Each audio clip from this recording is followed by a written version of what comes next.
কুড়িগ্রাম গিয়েছিলাম ঘুঘু মুন্সি, যে ঘুঘু মুন্সি পানিও নেয় না, মাটিও ধরে না, লাশ 18 বছর পড়লে আবার নদীর মধ্যে ভেসে ওঠে, আবার মাটি দেয়, আবার ভেসে ওঠে, আবার কবরখানা খনন করে আবার ভেসে ওঠে। একবার নয়, দুইবার নয়, তিনবার এক এক করে ঘুঘু মুন্সির লাশ মাটিও নেয় না। আমার মনে হয় আগুনে পড়লে আগুনও ধরবে না, পানির মধ্যে রাখলেও পানি মনে হয় নেবে না। যারা মুমিন হবে আল্লাহ বলা হয়, যারা কোরআন প্রেমিক হয় আমার ভাইরা, যারা রাসূল প্রেমিক হয়ে যায়, যারা মুমিন হয়ে যায়, যারা মুমিনাত হয়ে যায়, তাদের লাশ মাটিও গ্রহণ করে না। শুধু খালি তাই নয়, মাটিও গ্রহণ করবে না, আগুনও নেবে না, পানিতেও ধরবে না।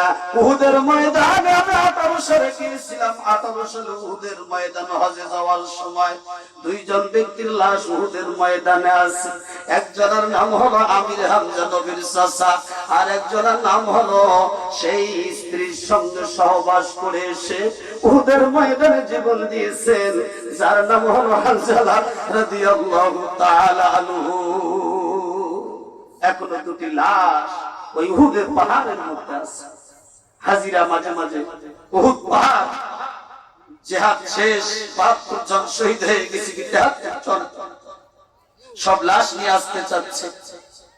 উহুদ পাহাড়ের জবান খুলে গেছে।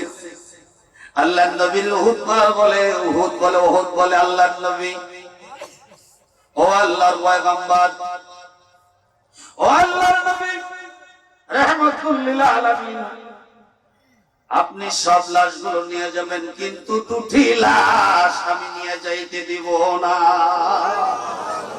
এইরকম মুমিন হন, আল্লাহ ওয়ালা হন, দ্বীন ওয়ালা হন, কোরআন প্রেমিক হন, আপনার আমার লাশকে আল্লাহ হেফাজত করবে, বলুন সুবহানাল্লাহ।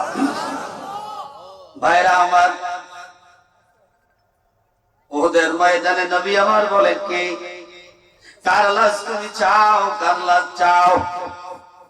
উহুদ পাহাড় বলে, এমন দুই ব্যক্তির লাশ যদি আপনি না রেখে যান, আমি উহুদ পাহাড় আপনার এখানে দন্দন মোবারক ইসলামের জন্য শহীদ হয়ে গিয়েছি, আপনার দাঁত উহুদের ময়দানে পড়ে গিয়েছে।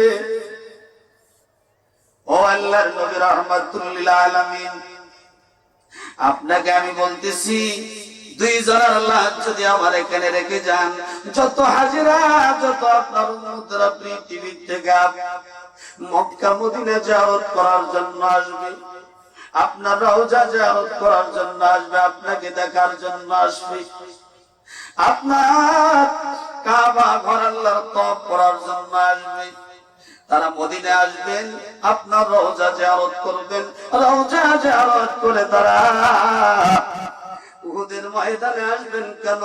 যে নবীর চাচা উহুদের ময়দানে ঘুমায় আছে, হানজালা রাদিয়াল্লাহু তাআলা উহুদের ময়দানে ঘুমায় আছে, তাদের জিয়ারত করতে এসে তাদের পায়ের ধুলিগুলি যদি আমার উহুদ পাহাড়ে লেগে যায়, আমি উহুদ পাহাড় আমি কতটা খুশি হয়ে যাব।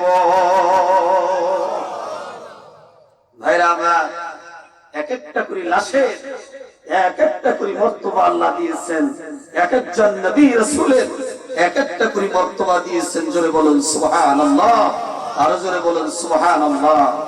ভাইরা আমার, বন্ধুরা আমার, মুমিন যারা হয়, আল্লাহ ওয়ালা যারা হয়, আল্লাহর প্রেম যাদের ভিতরে আসে, সাহাবীরা রাসূলের ইন্তেকাল করার পর আয়েশা রাদিয়াল্লাহু তাআলা আনহাকে বলে, আয়েশা, রাসূলের চরিত্র তো কুরআনুল কারীমে আল্লাহ বলেন, ওয়া ইন্নাকা লাআলা খুলুকিন আযীম, নিঃসন্দেহে হে নবী আপনি মহান চরিত্রের উপর প্রতিষ্ঠিত হয়েছে।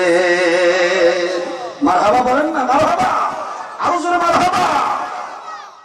ভাইরা আমার, কোরআন যার সাক্ষ্য দেয় তিনি হলেন মহান চরিত্রের একজন প্রণেতা, আর সেই নেতার আনুগত্য যারা করে তারা হলো আল্লাহর একজন প্রেমিক বান্দা। বলেন সুবহানাল্লাহ, বান্দি বলেন সুবহানাল্লাহ।